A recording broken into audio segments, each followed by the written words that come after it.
So Arsenal 6. Yes, you heard right. 6. 6. Loms 0. Wow. Kenny, I am so buzzing that you were at the game and witnessed that performance live, my friend. That first 25 minutes, yeah, was probably the best football under this manager, in my Yeah, opinion. You're different, yeah, but that was probably the best 25, well, best performance. I know we've yeah, lost a yeah. season ago, whatever, but for me, that was insane. Yeah, that was That, absolutely top class. Yeah, 6 different goal scorers, yeah. 29 scores again. Yeah, and wow, That's just, absolute yeah. wow. See, the thing is, that's all we've ever asked for. All we've asked for is a bit of entertainment and playing football with a bit of panache, and we did that today. You know, the goal from Jesus, the way he fought like a tiger to win that header, and then Kai Havertz, you know, shown a bit of confidence and has got put the ball in there. And you know what, with Kai, got to mention Kai. He never, he actually had what I call it. He had lead in his pencil today. I don't know whether it was scoring a goal in West London, but he had a lot of lead in his pencil. I thought he was like really motivated. I thought Jesus was superb. Martinelli scored a worldie as well. Bukayo Saka played really well as well. And I thought it was a good team performances. Like it was a case of, you know, as much as David Raya gets a lot of criticism, but if you notice that David Raya had a hand in one of their goals when it came straight from one of his long passes, and I was saying to the guy next to me, we were saying to each other, that's why David's in the team. No, it's not. I'm not being nitpicky or having a go at Aaron, but it's one of those things where if you want to play like that kind of football, you need to be able to pass the ball accurately, and you know, not only pass the ball accurately, but like I said, have a flowing, way of playing. But you can't have your game flow where you're kicking a ball into orbit and the opposition are winning the second, like the second balls. We don't have that with Ray, and I think you've got to give the guy a lot of credit. But also, you know, even though Odegaard was quiet, I loved his goal. I loved the way he just it was like an emphatic volley. I loved it. I looked at our players. I thought, even Tomiyasu, the way Oh, he Tomiyasu was set up. unreal, mate. He was man Yeah, of the match for me. yes, that's what I thought. And I was thinking to myself, you know what? I was thinking about, Benjamin White gives us more going forward. But this guy, he's a quick learner. And one of the things is, right, I respect the decision by the manager to make sure he finds a place for this guy, because you cannot morally leave this guy out of the team. It's like, even if Benjamin White was fully fit, I would always say, right, if Tomiyasu can't play right back, I'm going to have him at left back. Tomiyasu is slowly becoming one of my players, because at the end of the day, everyone says that my favourite players are entertaining players with it for Nash, but the players that I've always respected, especially in this sort of lean era, were players like Mertesacker, players like Monreal. I loved him. Cavola. And you know what? He's in my club of players I respect. You know why I put Tomiyasu at this season? Tomiyasu has never ever let us down. Even with the Man City when he had the pork chop moment, I still thought in that game he didn't hide. He carried on and still showed his quality. And I think that's the thing. We're going to need more of this, because a lot of people say that people like me and you are not seeing how we've improved and how we're controlling games. By, like I said, low blocks, makes ourselves difficult to beat. And I say to myself, the only way I look at controlling the game is if you're dominating possession, but does possession with a purpose. Now, I can't see why a lot of people are saying that they were very impressed with what happened on Saturday against Brentford, and they were impressed with a lot of performances. They were controlling games. I'm sorry, mate, but the only way I look at be satisfied when we're controlling games is when we're putting teams like this to the sword. And this is sort of the reason why I'm enjoying watching the Champions League, because for some reason, I'm only known to Sevilla, only known to PSV, and only known to Lodz. They just give us so much space. I mean, Martinelli and Saka must be thinking, bloody hell, isn't it nice to have a bit of space when we're playing? Because we don't normally get that. We don't normally get that when. But do you think that was because we started so quick, and we shot them?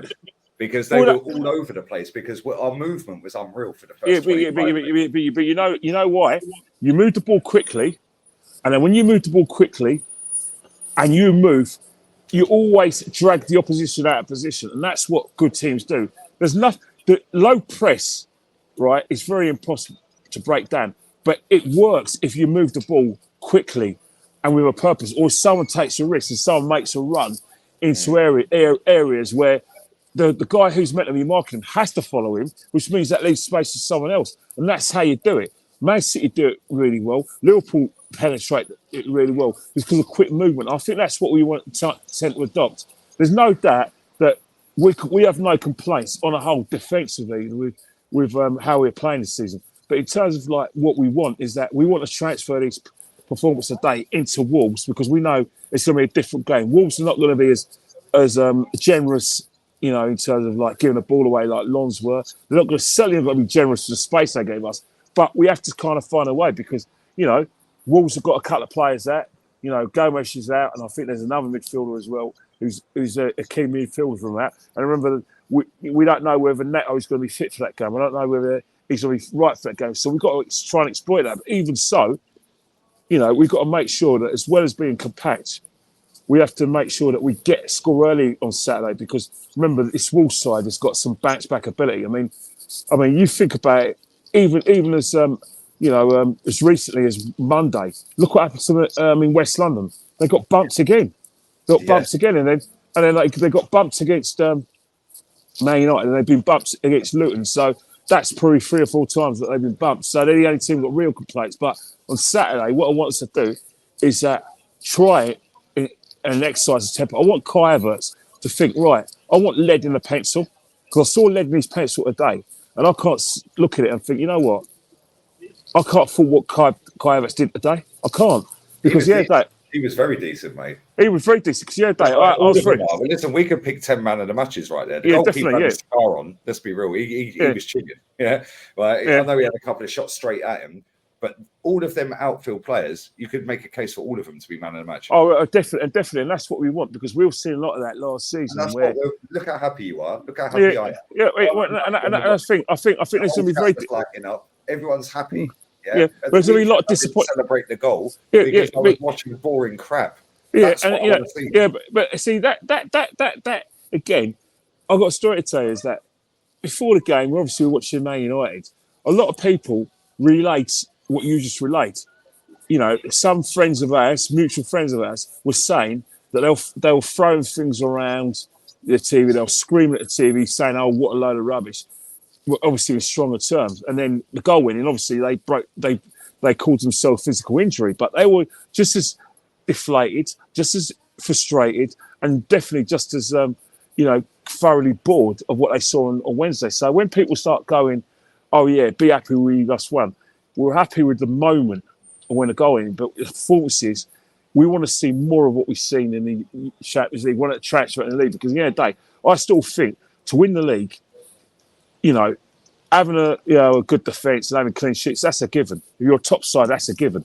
But to win the leagues now, you've got to score at least between 85 and 100 goals, and you've got to get at least between 95 and 100 points. And I think the way we're playing, that's what we need to strive. Because at the moment, I don't see it. It's not looking like it's going to happen. But there's always room for improvement. But you have to look at this on a logical basis and think, you know what? That's what wins the league now. Because Man United have upped the ante. Sorry, Man City have upped the ante. That it's not a case of like when we won the league in 2004, we won it with 90 points. And then when we won the league in 98, we won it with 78 points. No, those days are over. 90 points gets you second place now these days, and even third. Yeah, you know what I mean. You have to be near flawless, But at the same time, like we've cried all season. Well, I say cried. We've wanted all season to see us play like that, and we know we've got that in our locker. And tonight, yes, we clicked the switch and bang, it worked. Maybe that was because Lons were poor. Maybe we made them look poor. Maybe a bit of both. But maybe at the same time, maybe we can actually go from slow, methodical, sideways, boring, controlled football to actually, we can turn it on tonight. But I don't think we can do that over a sustained season. Oh, yeah, definitely. I think Lons would, as I said, Lons were very generous in terms of the space they afforded us and the naivety, especially when they attacked. They went in attacked, but there was never a situation where when we won the ball back, we were outnumbering them in midfield. I don't think Wolves are going to be that foolish as such. I think they're going to be more sort of pragmatic. Midfield as well. Yeah, Lamina, yeah, that's right. Lamina's not really playing. Lamina's out. So Lamina and Gomes, oh, you're right, he is Gomes, out.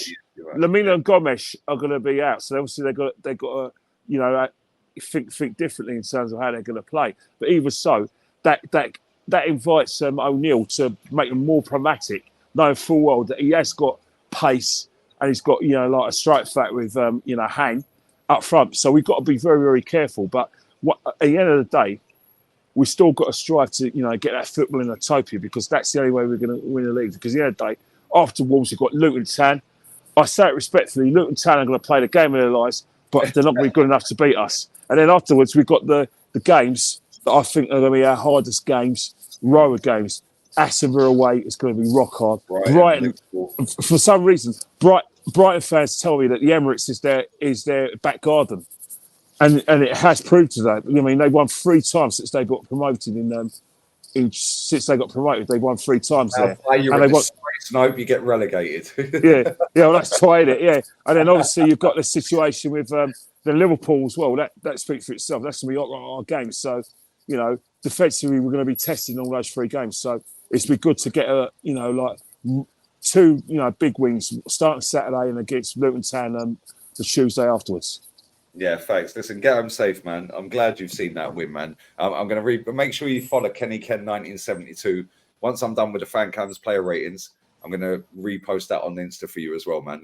Always really appreciate it. Thank you, really appreciate it. See you Saturday. Speak to you later. Bye. Come on, listen, love always, Kenny. And make love sure you get home safe, mate. Yeah, I know definitely. There's out there baying for blood, mate. Oh, yeah. I'm so scared. Please don't hurt me. I'm so scared.